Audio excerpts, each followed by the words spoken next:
Namaskar and welcome to Katyayani Vedic Astrology. Like I promised you before that I would be shooting videos on Vedic Astrology, in the Jyotish system, so that you can understand how it operates and what are the basic fundamentals behind this science and how you can utilize this in your own life, and you can analyze your own chart. Before we move forward, I would like to share what the agenda for today is. The agenda for today is that we will start off with the basic pillars of astrology on which this science is based on, and the basic, working of these pillars. How they are sort of linked with each other, and what are the components of each pillar in itself. Also, I've got this chart, different styles of making chart in India, which I'll come to once we have understood the four basic pillars of astrology.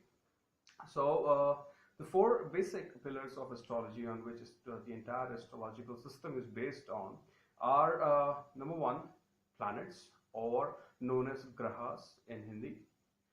Then is your sign, or known as Rashi. The third one is your house, or known as Bhav in Hindi. And the fourth one is Nakshatras, right? Or the constellations or the stellars. Okay.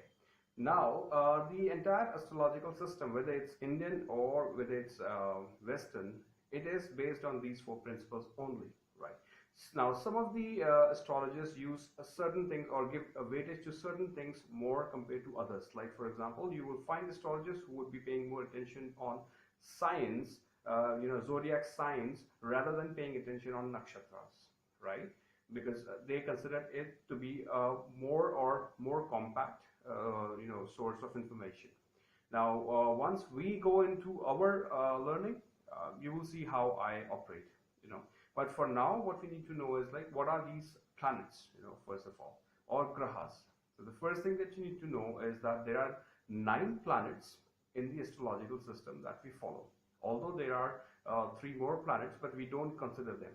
Right? Reason being, the distance is so much that the Maharishis realize that the impact of these planets on us or on our life is not so much. However, they are used in mundane astrology. Now, what is mundane astrology? I will come to that. Okay. So first, we are talking about an like individual or your own horoscope reading and understanding. Okay. So planets or grahas, there are 9 planets. Out of these 9 planets, 7 are physical planets that can be actually seen in the sky, and 2 are shadow planets. They don't exist. Their existence comes into the picture because of the placement of sun and moon and earth, right? And commonly these are known as south or north node of the earth, of the moon, and in Hindi they are called simply Rahu and Ketu. So if we, let's start with the planets one by one. So the first planet, in the most important one, obviously, is the sun. Then comes the moon, then Mercury, then the Mars, then Jupiter, then Venus, and Saturn. Okay, so these are the 7 planets that can be actually physically seen, and the remaining 2, like I've already told you before, are Rahu and Ketu. Right? So they're not really planets, but they are shadow planets. Okay. Now, the other important thing is, like, since we are living on Earth, so we will consider Earth to be the center point, not the sun or any other place. But since we are on Earth, so we will consider everything from our point of view. Okay. So we will assume that we are in the center and all the other planets are revolving around the Earth. Although it's not so, but to make it more simplified or to understand how things are, how these planets are going to impact us, we're going to make this assumption. Okay. And then the other thing is, like, you might say that moon is not a planet, it's a satellite. Yes, we do know that. But considering its impact on our life, moon has a very strong gravitational pull, because of which a lot of things happen on Earth, right? So we consider it as a planet. Okay.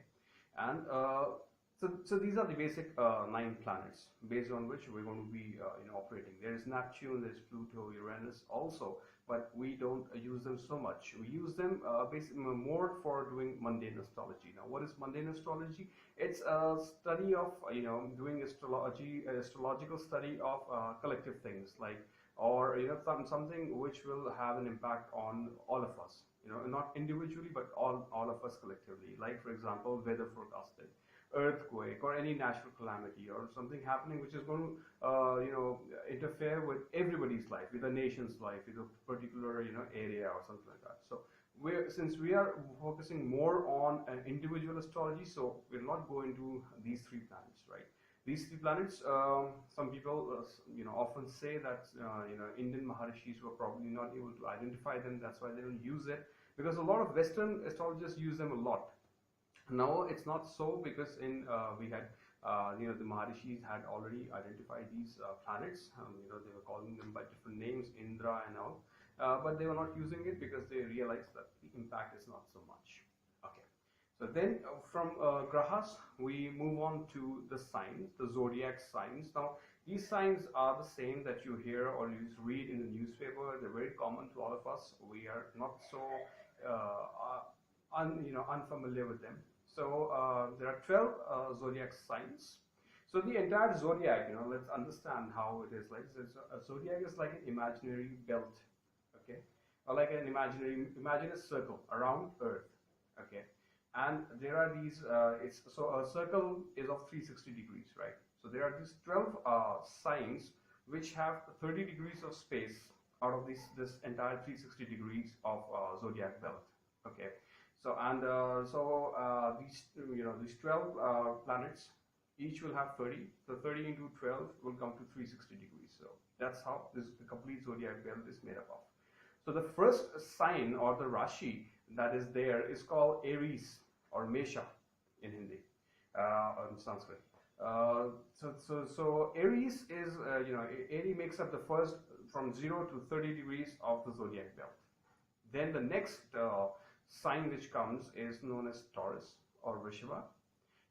It takes up the next 30 to 60 degrees of the zodiac belt. The third one is Gemini, so that will be like 60 to 90 degrees. The fourth one is Cancer, 90 to 120 degrees. The fifth one is Leo, 120 to 150 degrees. The next one is Virgo, or the sixth one is Virgo, which is from 150 degrees to 180 degrees. Then is your Libra, which is from 180 to 210 degrees. Then is Scorpio, 210 to 240 degrees. Then you have Sagittarius, 240 to 270 degrees. Then you have Capricorn, which is from 270 to 300 degrees. And then you have Aquarius, which is from 300 to 330 degrees. And finally you have Pisces, which is from 330 to 360 degrees. So that's your complete zodiac belt. All right.